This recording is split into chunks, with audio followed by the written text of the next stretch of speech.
नमस्कार दोस्तों, आप सभी का स्वागत है।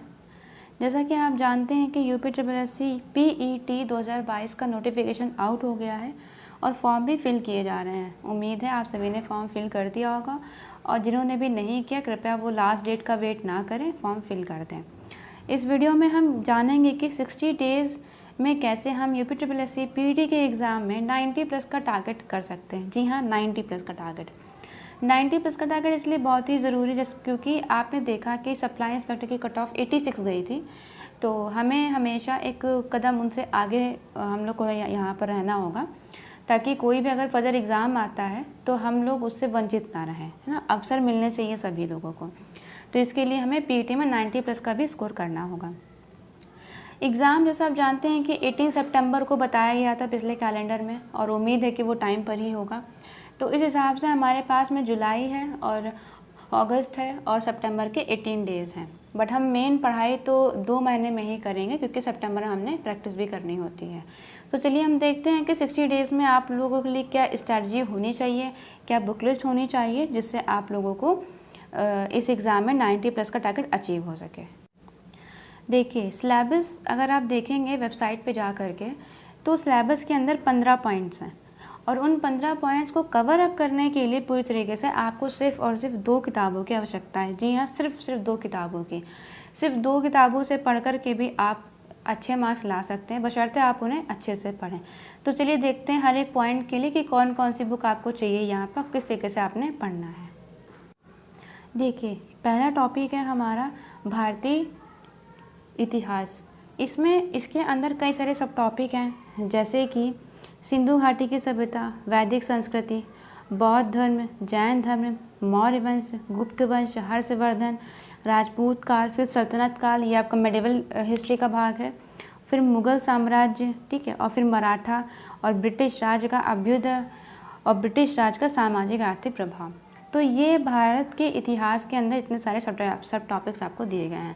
तो पहले क्रमांक के लिए आपको जो पुस्तक इस्तेमाल करनी वो है ल्यूसेंट की। ल्यूसेंट का जीएस बहुत ही बेहतरीन है, आप जानते हैं, और ग्रुप सी और ग्रुप डी के एग्ज़ाम्स के लिए ये जो पुस्तक है वो सफिशिएंट है। अगर आप इसको अच्छे से पढ़ाई करते हैं तो आप ग्रुप सी और ग्रुप डी दोनों तरह के एग्ज़ाम को इजीली निकाल सकते हैं।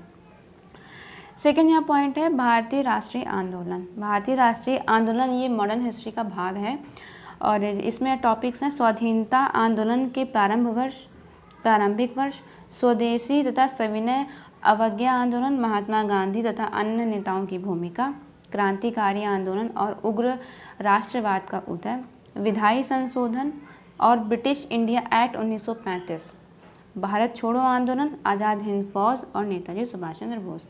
ये 5 टॉपिक्स दिए गए हैं इसमें और इसके लिए भी आपको ल्यूसेंट की बुक का ही यूज़ करना है क्योंकि उनमें उस बुक में ये जो टॉपिक है वो अच्छे से दिया हुआ है। चलिए आगे बढ़ते हैं। अगला यहाँ पे आपका थर्ड पॉइंट दिया गया है वो है ज्योग्राफी। ज्योग्राफी में आपका भारत तथा विश्व का भौतिक भूगोल यानी जो फिजिकल ज्योग्राफी होती है उसके अंदर भी सब टॉपिक दिए गए, जैसे कि आपको नदियाँ पढ़नी है, नदियों की घाटी पढ़नी है, भूजल संसाधन पढ़ना है, पर्वत, पहाड़ियाँ, हिमनद, मरुस्थल, शुष्क क्षेत्र, वन और खनिज संसाधन। उसके बाद भारत एवं विश्व का राजनीतिक भूगोल पढ़ना है और राजनीतिक भूगोल के लिए आपको विश्व की मैपिंग भी पढ़नी पड़ेगी। जलवायु तथा मौसम, टाइम जोन, जनसांख्यिकी परिवर्तन तथा प्रवास, ये ज्योग्राफी का टॉपिक है और ज्योग्राफी के लिए आपको ल्यूसेंट का ही इस्तेमाल करना है। आप ल्यूसेंट की बुक को उठाइए, जो टॉपिक्स इसमें सिलेबस में मेंशन है आप उन्हें टिक करिए और सिर्फ उन्हीं टॉपिकों को पढ़िए।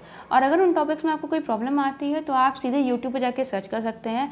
आपको पता है आजकल हर एक टॉपिक पे वीडियो बने हुए होते हैं, तो अगर आपको लगता है कि ल्यूसेंट में भी कुछ समझ में नहीं आ रहा, थोड़ा बहुत मतलब कि दिक्कत कर रहा है, तो वो आप आराम से यूट्यूब से पढ़ लीजिए और उसके पढ़ने के बाद में फिर ल्यूसेंट को पढ़िए, तो आपको बेहतरीन समझ इससे आपकी विकसित होगी। और ल्यूसेंट के नोट्स अवश्य बना लीजिएगा क्योंकि जैसा कि आप जानते हैं कि पीईटी से तो हमें जॉब नहीं मिलने वाली। पीईटी सिर्फ हमें एक मौका मिलता है, ठीक है, जॉब की एग्ज़ाम देने का। तो आगे वीडियो जे वगैरह की भर्ती सुनने में आ रहा है कि आने वाली है। तो जो भी भर्ती निकलेंगी बशर्ते हमें बस उसमें मौका चाहिए। इसलिए आप जो आज ल्यूसेंट पढ़ेंगे उसके अगर आप नोट्स बना कर रख लेंगे तो ये आगे आने वाले एग्ज़ाम में आपको बहुत हेल्प करेगा। और अगर आप एक तरह के नोट बना लेते हो, एक बार अगर आप बना लेते हो, उसको आप जितनी बार पढ़ते हो उतना ईजी हो जाता है। तो इसलिए ल्यूसेंट को सिर्फ ल्यूसेंट से नहीं पढ़ना है बल्कि उसके नोट्स भी आपको ना प्रिपेयर करने हैं, और इसके लिए आप यूट्यूब वीडियोस की हेल्प ले सकते हैं। अगला यहाँ पर पॉइंट है भारतीय अर्थव्यवस्था। भारतीय अर्थव्यवस्था के अंदर 3 सब टॉपिक है, उनके अंदर भी काफ़ी सारे टॉपिक, जैसे कि भारतीय अर्थव्यवस्था 1947 से 1991 तक, ठीक है। इसके अंदर योजना आयोग, पंचवर्षीय योजना है, और मिश्रित अर्थव्यवस्था का विकास कैसे हुआ, और हरित क्रांति, दुग्ध विकास, ऑपरेशन फ्लड, बैंकों का राष्ट्रीयकरण तथा सुधार। ये सारे के सारे जो टॉपिक हैं ये सब रिसेंट में दिए हुए हैं।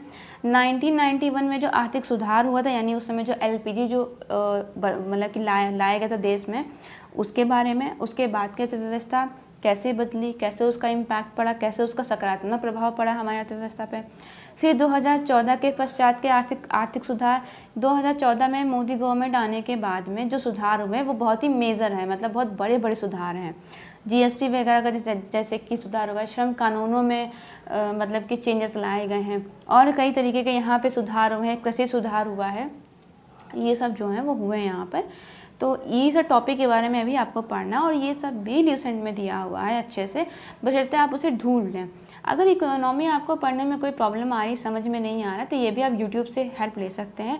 अन्यथा ल्यूसेंट जो है, ल्यूसेंट में जो इकोनॉमी है उसको हूबहू तरीके से और बहुत ही बेहतरीन तरीके से अभियान नाम के एक चैनल में, अभियान नाम का एक चैनल है, उसमें सर ने, शुभम सर वहाँ पे पढ़ाते हैं, उन्होंने ल्यूसेंट की हिस्ट्री और ल्यूसेंट की इकोनॉमी को बहुत बेहतरीन तरीके से समझाया है। आप चाहें तो उनके वीडियोस देख करके आप अपने नोट्स क्रिएट कर लीजिए, और फिर ल्यूसेंट को आपको सिर्फ एक बार पढ़ने की आवश्यकता पड़ेगी, उन्होंने बहुत अच्छे से यहाँ पे पढ़ा के रखा हुआ है। तो ये मेरी तरफ से आपके लिए एक सुझाव हो गया। चलिए आगे बढ़ते हैं। आगे टॉपिक है आपका भारतीय संविधान। भारतीय संविधान तथा लोक प्रशासन यानी कि पॉलिटी के अंदर भी उसकी विशेषताएं हैं। नीति निर्देशक सिद्धांत यानी DPSP है, मौलिक अधिकार और कर्तव्य हैं, संसदीय प्रणाली है, और बाकी आपका संघीय प्रणाली और संबंध है, और आपका न्यायालय है, मतलब कि पूरी न्यायपालिका है, जिला प्रशासन और स्थानीय निकाय और पंचायती राज संस्था भी यहाँ पे दी गई हैं। इसके लिए भी आपको ल्यूसेंट का यूज़ करना है, उसमें हर एक टॉपिक दिया हुआ है यहाँ पे। और अगर आपको किसी भी टॉपिक में कोई दिक्कत आती है तो एड्यूटेरिया, हालांकि इसे सभी लोग जानते होंगे, एड्यूटेरिया में भी सर ने पॉलिटी को बहुत बेहतरीन तरीके से पढ़ाया है। सिर्फ पढ़ाया नहीं है बल्कि उन्होंने इस तरीके से समझाते हैं कि आपको चीज़ें याद ही हो जाती हैं, फिर वो चाहे आपके अमेंडमेंट्स हों और फिर चाहे वो आपके अनुच्छेद हों यानी आर्टिकल्स हों, ये सब चीज़ें याद हो जाती हैं। तो आप चाहें तो उनकी हेल्प ले सकते हो, बट आप बुक जो, क्योंकि सिर्फ वीडियो से काम नहीं चलता है, वीडियोज़ में आपको टीचर्स ऐसा मतलब कि बताते हैं कि आपको समझ सको आप चीज़ों को, बट अंततः आपको एक नई किताब अपने पास रखनी ही पड़ेगी। इसलिए आप ल्यूसेंट को फोकस करिएगा, उसके नोट्स बनाइएगा, बहुत हेल्प मिलेगी आपको। आगे बढ़ते हैं। आगे यहाँ पे है सामान्य विज्ञान। सामान्य विज्ञान में प्रारंभिक आपके भौतिक विज्ञान है, रसायन विज्ञान है, जीव विज्ञान, इनकी फिजिक्स है, केमिस्ट्री है, और आपकी बायोलॉजी है। इसके लिए भी आपको ल्यूसेंट ही पढ़ना पड़ेगा। ये एक वास्ट टॉपिक है, देखा जाए तो 5 नंबर की अपेक्षा आपको पढ़ना बहुत ज़्यादा पड़ेगा। आप सोच सकते हैं कि ल्यूसेंट पढ़ें इतना ज़्यादा, लेकिन ये आपको पढ़ना चाहिए, क्योंकि वैसे वही बात है कि आगे आपको एग्ज़ाम फिर से देने होंगे, वो चाहे वीडियो के हों चाहे JEE के हों। तो अभी आपके पास 2 महीने का टाइम है, आप इन चीज़ों को निपटा सकते हो, पढ़ सकते हो, उसके नोट्स भी आप क्रिएट कर सकते हो। और ल्यूसेंट में बहुत अच्छी साइंस दी हुई है, इतना ज़रूर दिया हुआ है कि आपके एग्ज़ाम में 5 में से 5 मार्क्स आपके आ जाएंगे। आगे बढ़ते हैं। अगला टॉपिक यहाँ पे है मैथ्स में आपके सिर्फ 6 टॉपिक दिए गए हैं। पूर्ण संख्या, भिन्न और दशमलव, प्रतिशतता, साधारण अंकगणितीय समीकरण, वर्ग एवं वर्गमूल, घातांक एवं घात, और औसत। ये जो 6 टॉपिक हैं इनकी कुछ विशेषता है। इनको पढ़ने वाले आप में से 2 तरह के लोग होंगे। एक जिनकी मैथ्स अच्छी है, जिन्होंने कभी सीजिल वगैरह की तैयारी करके रखी होगी, और एक जिनकी मैथ्स नहीं अच्छी है या वो बहुत कम मैथ्स में है, उन्हें नहीं समझ में आती है। जिनकी मैथ्स अच्छी है मैं उनसे कहूँगी आपको कोई नीड ही नहीं है इसमें पढ़ने के लिए, क्योंकि बहुत बेसिक सी मैथ आती है। मैंने भी लास्ट टाइम एग्ज़ाम दिया था तो बहुत बेसिक सी मैथ आती वहाँ पे, आपको कोई भी एक्स्ट्रा एफर्ट करने की ज़रूरत नहीं। अगर आपकी मैथ्स अच्छी है तो बेहतर होगा कि आप अपने टाइम का जो सदुपयोग है वो करें और जीएस में बढ़ोतरी करें अपनी, ठीक है। लेकिन जिनकी मैथ कमज़ोर है वो क्या कर सकते हैं, तो वो कर सकते हैं घटना चक्र। अभी कुछ दिनों में ही घटना चक्र वाले अपनी UPSSC PET की बुक सीरीज़ पक्का लॉन्च कर देंगे। उन्होंने लास्ट टाइम में वो 2 बुक उन्होंने लॉन्च की थी, एक में उनका थ्योरी प्लस क्वेश्चन था और सेकेंड में सिर्फ क्वेश्चन ही क्वेश्चन था। आपको थ्योरी प्लस क्वेश्चन वाली बुक खरीदनी है जिसमें थ्योरी भी होती है। आप उसी बुक को उठाइए, जिनकी मैथ्स वीक है आप उसी बुक को उठाइए और उसका एक टॉपिक लगा लीजिए। और ये इतनी बेसिक मैथ है कि आपको किसी की आवश्यकता भी नहीं पड़ेगी कि कोई आपको यहाँ पे सिखाए। आपको बस पेशेंसली उनको करना है, टैकल करना है। और आपकी मैथ अगर वीक है तो आप उसी घटना चक्र के उन्हीं चुनिंदा पन्नों को, उन्हीं चुनिंदा सवालों को आप 2 से 3 बार रिपीटेडली लगाइए। अगर आपने उसको लगा लिया तो 5 में से 5 मार्क्स आपके, कोई भी एक नंबर आपका काट नहीं सकता है। तो ये था मैथ्स का। अगला यहाँ पे टॉपिक है 8 नंबर, वो है सामान्य हिंदी। सामान्य हिंदी में बहुत ही सामान्य से हिंदी आती है। संधि, विलोम शब्द, पर्यायवाची शब्द, वाक्यांशों के लिए एक शब्द, लिंग, समश्रुत भिन्नार्थक शब्द, मुहावरे, लोकोक्तियाँ, सामान्य अशुद्धियाँ, लेखक और उनकी रचना, यानी गद्य और पद्य दोनों में रचनाएं आपकी आती हैं। तो इसमें भी 2 तरह के लोग होते हैं, एक की हिंदी अच्छी होती है तो वो सिर्फ एक बार रचनाएं देखेंगे अपने लिए, और एक लोग की हिंदी नहीं अच्छी होती है, फिर कम अच्छी होती है। तो इसके लिए आप घटना चक्र की उसी बुक का इस्तेमाल कर सकते हैं। उसमें उन्होंने टॉपिक दिया हुआ है, उसके बाद उन्होंने क्वेश्चन दिए हुए थे यहाँ पे, और इस बार वो सेम प्रोसीजर अपनाएंगे, वैसे ही बुक वो लॉन्च करेंगे। अगर अभी आपको बहुत जल्दी है तो आप पिछली वाली बुक भी ले सकते हो, कोई इसमें नई बात नहीं, क्योंकि वो बहुत ज़्यादा चेंजेस करते ही नहीं अपनी बुक्स में। मैंने चीज़ देखी, बहुत अंतर नहीं लाएंगे यहाँ पर। सामान्य हिंदी में आप वो बुक यूज़ कर सकते हो, नहीं तो आदित्य पब्लिकेशन की बुक आती है। आदित्य पब्लिकेशन की जो हिंदी की बुक आती है उसमें और भी बहुत सारे टॉपिक्स होते हैं। उसमें हम आपको सिर्फ इन टॉपिक्स को टेक आउट करना है और सिर्फ इन्हीं को आपको बैठ कर पढ़ना है। आदित्य की बुक की अच्छी बात यह है कि उसमें प्रैक्टिस के लिए 250-300 क्वेश्चंस होते हैं, जो आपकी एक चैप्टर की समझ को बिल्कुल प्रो लेवल तक लेके चले जाते हैं, ठीक है। आपको उसके अलावा कुछ करने की आवश्यकता ही नहीं रहती यहाँ पे। तो आप हिंदी में आदित्य की बुक को यूज़ कर सकते हैं, आप चाहें तो। नहीं तो आप घटना चक्र से भी अपना PET एग्ज़ाम क्रैक कर सकते हो, 5 में से 5 नंबर आपके हो सकते हैं। उसके बाद यहाँ पे बात आती है सामान्य अंग्रेजी की। सामान्य अंग्रेजी में अंग्रेजी व्याकरण भी आता है और अपठित गद्यांश पर आधारित प्रश्न भी आते हैं।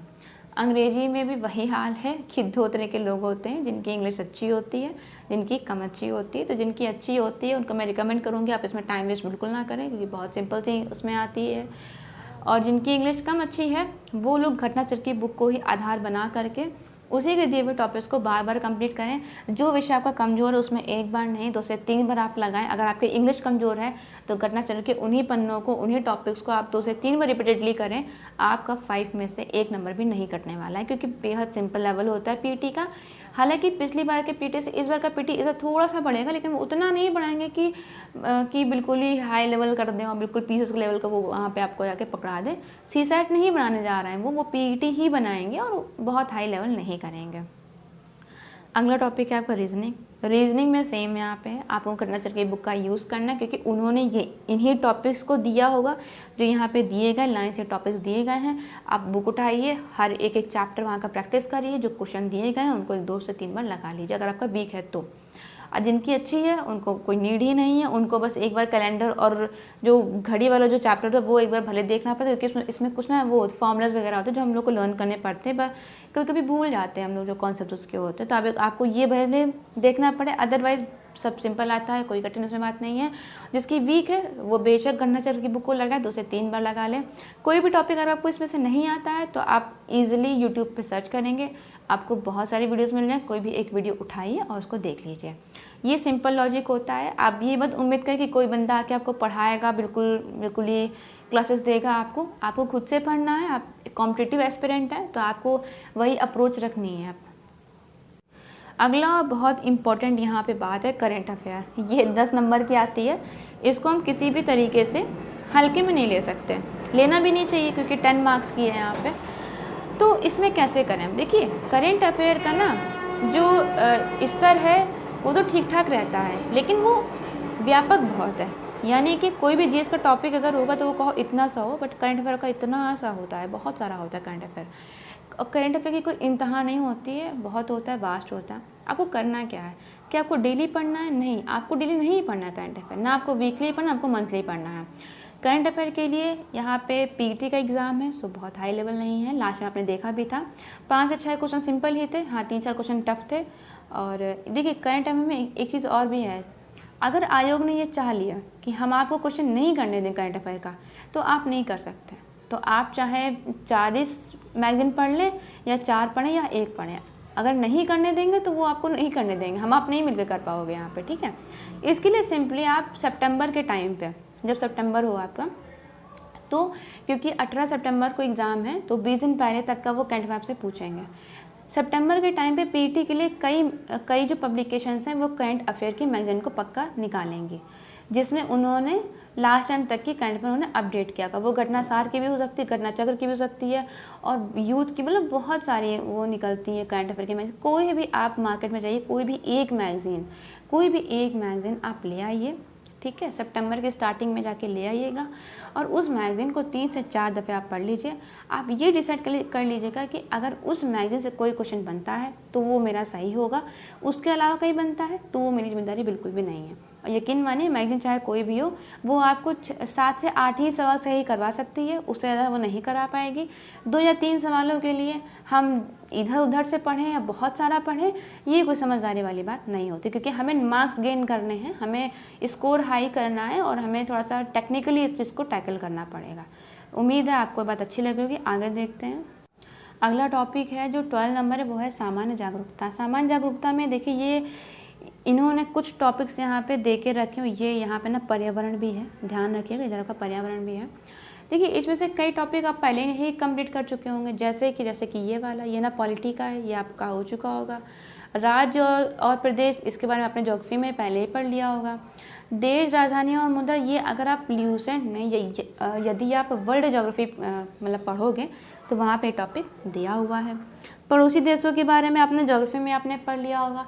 उनका जो थोड़ा सा स्टैटिक पोर्शन है, जो डायनेमिक, मतलब कि जो करंट में, जैसे मान लीजिए नेपाल का पीएम कौन है और श्रीलंका में क्या हाल है, उसका पीएम कौन बना है, तो ये सब चीज़ें आप करंट अफेयर से में आपको मिल जाएंगी ईजिली।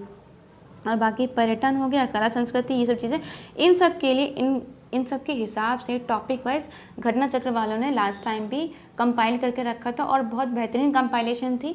आप घटना चक्र का वो अगर उठा लोगे तो कहीं और से आपको ज़रूरत ही नहीं देखने की पड़ेगी। यहाँ पे वो एक वन स्टॉप सोल्यूशन है इन सब चीज़ों का, क्योंकि ये सब चीज़ें बहुत ही बिखरी हुई हैं। कोई पॉलिटी का है, कोई ज्योग्राफी का है, कोई मिसलेनियस से आता है टॉपिक यहाँ पे, जैसे कि यहाँ पे ना पर्यावरण भी है। तो ऐसे टॉपिक्स यहाँ पे दिए गए हैं, तो ऐसे बिखरे हुए टॉपिक्स हैं ये, और इनको घटना चक्र वालों ने कंपाइल करके एक जगह ही रखा है, तो इसलिए हमको उसका सदुपयोग करना चाहिए। और आप इसी बुक से जो टॉपिक्स हैं उन्हीं को आप कंप्लीट कर लीजिएगा, यहीं से फंस जाएगा। लास्ट टाइम में मैं यहीं से फंसा था और इस बार भी यहीं से आ जाएगा। आगे बढ़, उसके बाद टॉपिक आपका 13, 14, 15 टॉपिक है अपठित गद्यांश, ग्राफ और तालिका। अपठित जो हिंदी गद्यांश है वो सभी का हो जाता है, उसमें बहुत आवश्यकता नहीं करने की है। ग्राफ और तालिका की रही बात, तो ग्राफ और तालिका में आपको सिर्फ जो कैलकुलेशंस हैं वो अगर आपकी अच्छी हैं तो आप ग्राफ और तालिका को सही भी करोगे और जल्दी भी करोगे। ये जो 30 नंबर हैं आपके, ये जो 30 नंबर हैं वो आप अपने बना सकते हो, बशर्ते आप उसकी एक बार प्रैक्टिस कर लो। उसी घटना चक्र की बुक में दिया होगा, ये सारे टॉपिक दिए होंगे, आप उसी बुक से बार बार प्रैक्टिस कर लीजिएगा, ईजिली आपका सॉल्व हो जाएगा। ग्राफ और तालिका जो आपकी है, इसमें क्योंकि कैलकुलेशन है तो उसके लिए आप काम कर सकते हो कि 20 तक जो आपके ना टेबल्स हैं वो आपको बिल्कुल मतलब याद होनी चाहिए, बिल्कुल अच्छे से। हम लोग बोलते हैं यहाँ पे कटुआ पहाड़ा, मतलब हमारे शुक्लागंज में बोला जाता है कटुआ पहाड़ा। तो अगर किसी ने बोला कि 17 सत्ते कितना होता है, तो आपका होना चाहिए कि 119 होता है यहाँ पे, ठीक है। तो ऐसे कटुआ पहाड़ा आपको जो है याद होना चाहिए। उसके साथ में आप 30 तक के स्क्वायर भी याद कर सकते हो, 30 तक के आपने स्क्वायर लर्न करने चाहिए, और 1 से लेकर के 20 तक के आपने क्यूब आपको याद होना चाहिए। अगर आपका ये हो गया है तो आप कैलकुलेशन में माहिर हो, और उसके बाद आप ये जो आपके 20 नंबर हैं ये आप ही के हो जाएंगे, आपसे कोई छीन नहीं सकता यहाँ पे, ठीक है। तो ये था आपका 15, पॉइंट्स का सिलेबस और थोड़ी सी और बात कर ले। तो ये 2 बुक्स हमने आपको बताई, जैसे जो आप देख पा रहे हैं स्क्रीन पे, एक ल्यूसेंट है, एक पीईटी है। ल्यूसेंट के नोट्स ज़रूर बना लीजिएगा, ये आपके आगे एग्ज़ाम से बहुत काम आएंगे। और पीईटी के बुक्स को इसमें पढ़ने के बाद में संभाल के रखिए, क्योंकि ये भी आगे के एग्ज़ाम में आपके बहुत काम आएगी। और इसके नोट्स की कोई ज़रूरत नहीं, क्योंकि ये ऑलरेडी नोट्स बने बनाए हैं यहाँ पे। आगे बात करते हैं थोड़ी सी स्ट्रैटेजी की कि टाइम कैसे मैनेज किया जाए। तो आप ऐसा कर सकते हो कि एक दिन, जो आपका एक दिन होता है पूरा, उसको आप 2 भागों में बांट सकते हो, जिसमें आप एक भाग आप रखो अपने जीएस के लिए, कोर जीएस के लिए, और दूसरा भाग आप रखो अपने हिंदी के लिए, मैथ के लिए और रीजनिंग के लिए। ये हो जाएंगे, क्योंकि आपके पास 60 डेज़ हैं। अगर आप हर सब्जेक्ट को यदि आप 15-15 दिन में अगर आप दोगे तो आप सब आराम से कर लीजिएगा, कोई दिक्कत नहीं है। क्योंकि जीएस क्योंकि बड़ा टॉपिक है, इसलिए आपको इसको एक अलग टाइम देना पड़ेगा। रही बात मंथ्स की, तो देखिए ये जो 2 महीने आपके पास में रहेंगे, इसमें आप इन्हीं 2 बुक्स को कंप्लीट करिए, अच्छे से नोट्स बना लीजिए, अच्छे से ल्यूसेंट को और पीटी की बुक को बेहतरीन तरीके से लर्न कर लीजिए। और उसके बाद में सितंबर के टाइम पे आपको करंट अफेयर की एक मैगज़ीन, क्योंकि आपको पढ़नी ही पड़ेगी यहाँ पे, करंट अफेयर की मैगज़ीन आपको क्योंकि यहाँ पढ़नी पड़ेगी, तो एक ये मैगज़ीन आप पढ़िए। प्लस आपको यहाँ पे रिवीजन करना है अपने नोट्स का, जो आपने यहाँ पे बनाए हैं उनका आप रिवीजन करिए। और उसके बाद में आपको प्रैक्टिस सेट लगाना है। देखिए प्रैक्टिस सेट ना बहुत सारे आते हैं। प्रैक्टिस सेट आपके घटना चक्र हो सकता है कि अपना जो यहाँ पे ना टो नाम का वो एक प्रैक्टिस सीरीज़ वो लोग निकालते हैं, हो सकता है वो इस बार निकाल दें, हालांकि उन्होंने लास्ट टाइम टो पब्लिश नहीं की थी।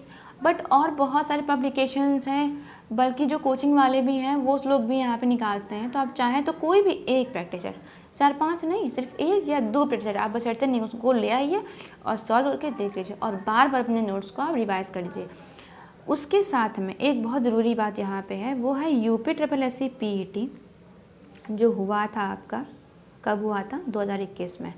2021 वाले पेपर को आपको सबसे पहले खुद ही बैठ के एक बार एनालिसिस करना है। देखिए यूट्यूब पे आपको हर जगह मिल जाएगा इसका, ठीक है, लेकिन आप जो करोगे ना एनालिसिस इसका, जो आप जो करोगे विश्लेषण, वो सबसे अच्छा होगा यहाँ पे, ठीक है।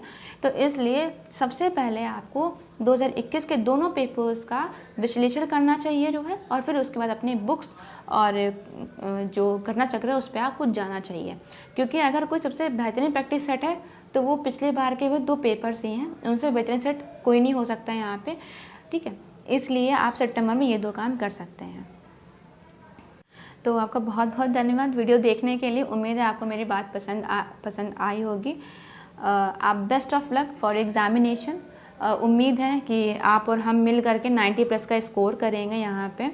तो चलिए फिर बढ़ते हैं पीटी की तरफ, और तैयारी में आप जुट जाइए। Best of luck.